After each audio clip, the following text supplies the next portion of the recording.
নমস্কার, আমি বিডিও নাকাশিপাড়া।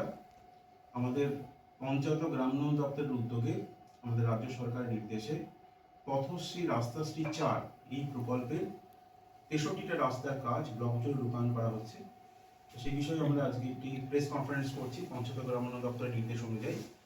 এই প্রেস কনফারেন্সের মাধ্যমে আমি সর্বসাধারণকে জানাতে চাইছি যে আমাদের নাকাশিপাড়া ব্লকের ব্লক প্রশাসনের তরফে এবং এসআরডি এর তরফে আর জেলা পরিষদের তরফে ব্লক থেকে মোট 16টি রাস্তা যার দৈর্ঘ্য 12.709 কিলোমিটার, জেলা পরিষদের মাধ্যমে 18টি রাস্তা যার মোট দৈর্ঘ্য 19.659 কিলোমিটার এবং WSRDA থেকে মোট 29টি রাস্তা যার মোট দৈর্ঘ্য 68.805 কিলোমিটার। এইভাবে গোটা ব্লকে 63টা রাস্তা যার সম্পূর্ণ দৈর্ঘ্য হচ্ছে 101.173 কিলোমিটার এটি টেন্ডার প্রক্রিয়ার মাধ্যমে রূপায়ণ হতে চলেছে।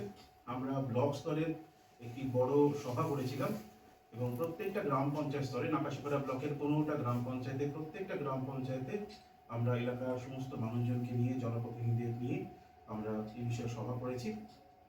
এই রাস্তাগুলির মধ্যে ব্লকের রাস্তাগুলির 16টির মধ্যে 14টি টেন্ডার ম্যাচিওর করেছে।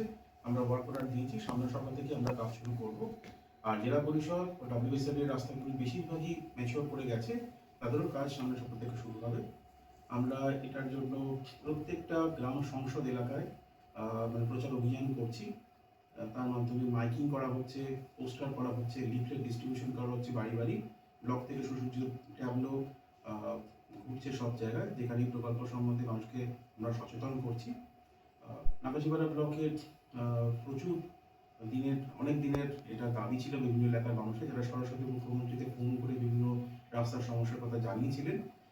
মানুষের এই প্রয়োজনীয়তাকে স্বীকৃতি জানিয়ে আমরা এই রাস্তাগুলির একের পর এক রূপায়ণ করব। আমি আশাবাদী যে এই রাস্তাগুলি সম্পূর্ণভাবে নিয়ম মেনে রূপায়ণ হবে এবং এই রূপায়ণের মাধ্যমে আমরা এলাকার মানুষের যে যোগাযোগের সমস্যা, এই অঞ্চলের মানুষজনদের যে যোগাযোগের সমস্যা ছিল সেগুলি আমরা সমাধান করতে পারব। সকলকে অসংখ্য ধন্যবাদ।